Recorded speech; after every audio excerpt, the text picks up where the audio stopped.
Hi everyone, welcome to join to learn.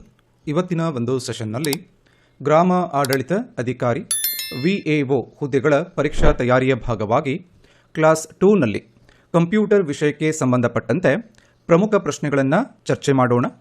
ಕ್ಲಾಸನ್ನು start ಮಾಡೋಕ್ಕಿಂತ ಮುಂಚೆ ಒಂದು ಸ್ಮಾಲ್ ಮತ್ತು ಇಂಪಾರ್ಟೆಂಟ್ ಇನ್ಫಾರ್ಮೇಷನ್ ಇದೆ. ಈ ಗ್ರಾಮ ಆಡಳಿತ ಅಧಿಕಾರಿ VAO ಹುದ್ದೆಗಳ ಪರೀಕ್ಷಾ ತಯಾರಿಗಾಗಿ ಒಂದು complete course join to learn ಆ್ಯಪ್ನಲ್ಲಿ ಲಭ್ಯವಿರುತ್ತೆ ಅಂತ ಹೇಳ್ತಾ ಪ್ರಥಮ ಪ್ರಶ್ನೆಯನ್ನು ನೋಡೋಣ. ಕೆಳಗಿನವುಗಳಲ್ಲಿ ಯಾವುದು ಆಪರೇಟಿಂಗ್ ಸಿಸ್ಟಮ್ ಆಗಿದೆ ಅಂತ ಪ್ರಶ್ನೆ. ಆಯ್ಕೆಗಳು MS word, Windows, Google Chrome, Photoshop. ಸರಿಯಾದಂತಹ ಉತ್ತರ ಆಯ್ಕೆ 2 ಆಗುತ್ತೆ. ವಿಂಡೋಸ್ ಅನ್ನೋದು ಒಂದು ಆಪರೇಟಿಂಗ್ ಸಿಸ್ಟಮ್ ಆಗುತ್ತೆ. ಸೊ ವಿಂಡೋಸ್ ಮೈಕ್ರೋಸಾಫ್ಟ್ ಅಭಿವೃದ್ಧಿಪಡಿಸಿರುವಂತಹ ಒಂದು ಆಪರೇಟಿಂಗ್ ಸಿಸ್ಟಮ್.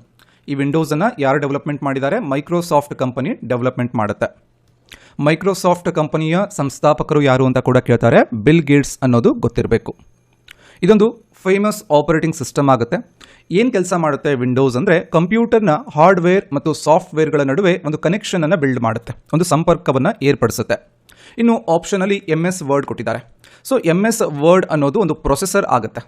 ಇನ್ನು ಗೂಗಲ್ ಕ್ರೋಮ್ ಕೂಡ ಆಪ್ಷನಲ್ಲಿದೆ. ಸೊ ಗೂಗಲ್ ಕ್ರೋಮ್ ಏನಿದೆ ಅದೊಂದು ವೆಬ್ ಬ್ರೌಸರ್ ಅಥವಾ ಸರ್ಚ್ ಇಂಜಿನ್ ಕೂಡ ಆಗುತ್ತೆ. ವೆಬ್ ಬ್ರೌಸರ್ ಅಥವಾ ಸರ್ಚ್ ಇಂಜಿನ್. ಇನ್ನು ಫೋಟೋಶಾಪ್ ಏನಿದೆ ಅದೊಂದು ಚಿತ್ರ ಸಂಪಾದನಾ ಸಾಫ್ಟ್ವೇರ್ ಆಗುತ್ತೆ, ಒಂದು ಪಿಕ್ಚರ್ ಕಲೆಕ್ಷನ್ ಸಾಫ್ಟ್ವೇರ್ ಆಗುತ್ತೆ. ಮುಂದಿನ ಪ್ರಶ್ನೆ, ಮೌಸನ್ನು ಸಾಮಾನ್ಯವಾಗಿ ಯಾವ ಪೋರ್ಟ್ಗೆ ಸಂಪರ್ಕಿಸಲಾಗುತ್ತದೆ ಅಂತ ಪ್ರಶ್ನೆ. ಆಯ್ಕೆಗಳು USB, HDMI, VGA, ಇಥರ್ನೆಟ್. ಸರಿಯಾದಂತಹ ಉತ್ತರ ಆಯ್ಕೆ 1 ಆಗುತ್ತೆ.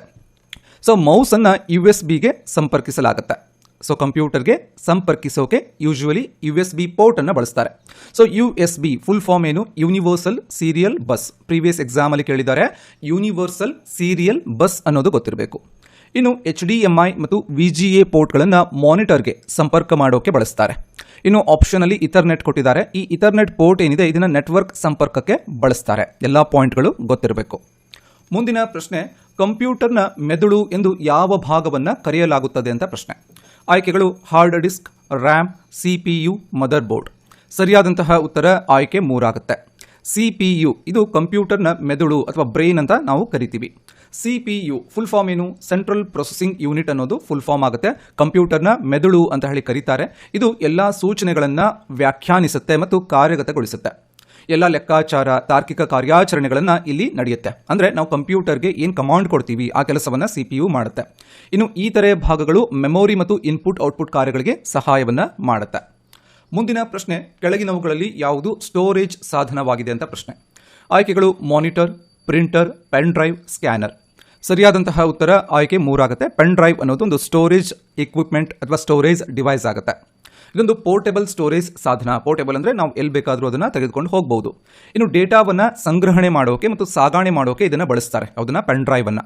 ಇನ್ನು ಆಪ್ಷನಲ್ಲಿ ಮಾನಿಟರ್ ಕೊಟ್ಟಿದ್ದಾರೆ ಮತ್ತು ಪ್ರಿಂಟರ್ ಕೊಟ್ಟಿದ್ದಾರೆ. ಸೊ ಮಾನಿಟರ್ ಏನು ಮಾಡುತ್ತೆ? ನಮಗೆ ಡಿಸ್ಪ್ಲೇ ಮಾಡುತ್ತೆ. ಸೊ ಪ್ರಿಂಟರ್ ಏನು ಮಾಡುತ್ತೆ? ನಮಗೆ ಒಂದು ಪ್ರಿಂಟಿಂಗ್ ಇಕ್ವಿಪ್ಮೆಂಟ್ ಆಗಿ ಕೆಲಸ ಮಾಡುತ್ತೆ. ಸೊ ನಮಗೇನಾದರೂ ಪೇಪರ್ಸ್ಗಳನ್ನು ಪ್ರಿಂಟ್ ಮಾಡಿ ಕೊಡುತ್ತೆ.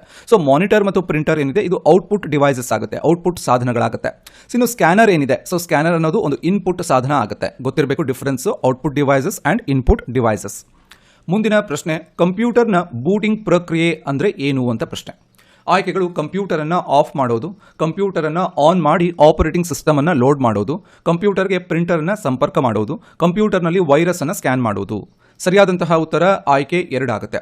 ಸೊ ಕಂಪ್ಯೂಟರ್ನ ಬೂಟಿಂಗ್ ಪ್ರಕ್ರಿಯೆ ಅಂದರೆ ಏನು ಅಂತ ಕೇಳ್ತಾರೆ. ಕಂಪ್ಯೂಟರನ್ನು ಆನ್ ಮಾಡಿ ಅದರ ಒಂದು ಆಪರೇಟಿಂಗ್ ಸಿಸ್ಟಮನ್ನು ಲೋಡ್ ಮಾಡೋದಕ್ಕೆ ಬೂಟಿಂಗ್ ಪ್ರಕ್ರಿಯೆ ಅಂತ ಹೇಳಿ ಕರಿತೀವಿ.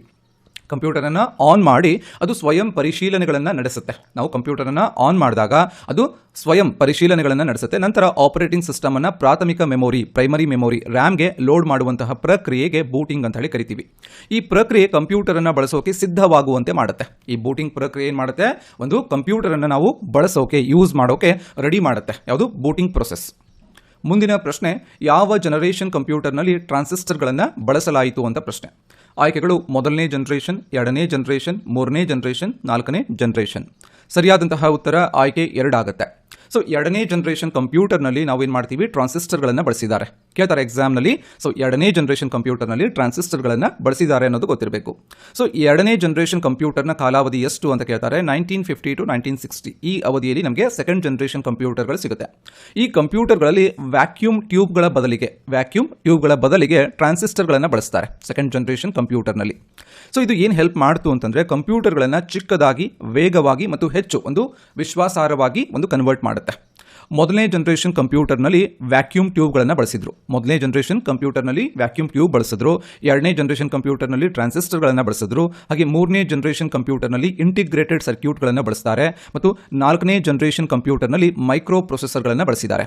ಸೊ ನಾಲ್ಕು ಒಂದು ಡಿಫರೆನ್ಸಸ್ ಗೊತ್ತಿರಬೇಕು. ಒಂದು ಫಸ್ಟು ಮೊದಲನೇ ಜನರೇಷನ್ ಕಂಪ್ಯೂಟರ್ನಲ್ಲಿ ವ್ಯಾಕ್ಯೂಮ್ ಟ್ಯೂಬ್, ಎರಡನೇ ಜನರೇಷನ್ ಕಂಪ್ಯೂಟರ್ನಲ್ಲಿ ಟ್ರಾನ್ಸಿಸ್ಟರ್, ಮೂರನೇ ಜನರೇಷನ್ ಕಂಪ್ಯೂಟರ್ನಲ್ಲಿ ಇಂಟಿಗ್ರೇಟೆಡ್ ಸರ್ಕ್ಯೂಟ್, ನಾಲ್ಕನೇ ಜನರೇಷನ್ ಕಂಪ್ಯೂಟರ್ನಲ್ಲಿ ಮೈಕ್ರೋ ಪ್ರೊಸೆಸರ್ಗಳನ್ನು ಬಳಸಿದ್ದಾರೆ ಅನ್ನೋದು ಗೊತ್ತಿರಬೇಕು.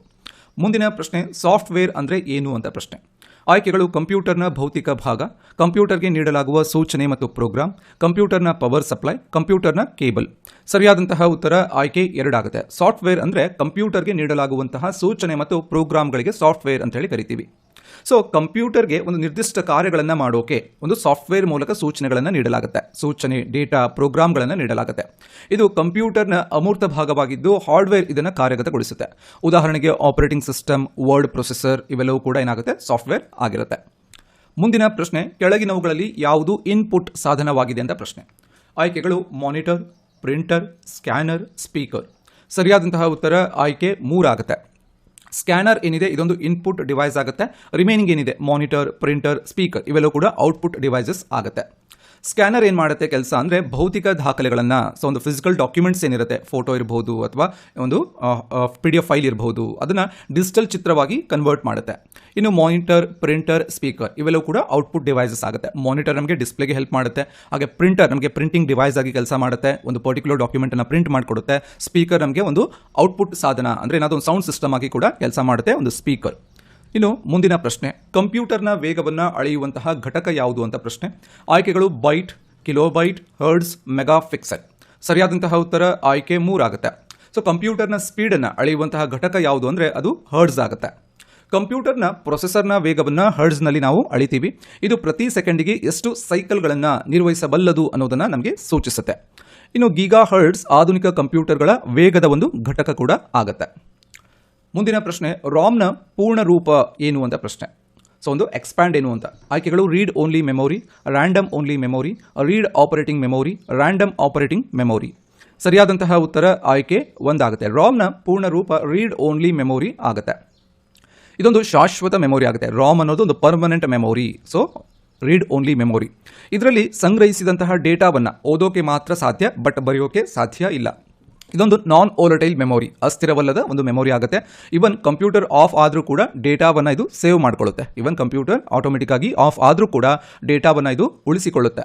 ಇದನ್ನು ಸಾಮಾನ್ಯವಾಗಿ ಫರ್ಮ್ವೇರ್ ಮತ್ತು ಬೂಟ್ ಸೂಚನೆಗಳನ್ನು ಸಂಗ್ರಹಣೆ ಮಾಡೋಕೆ ಇದನ್ನು ಬಳಸ್ತಾರೆ.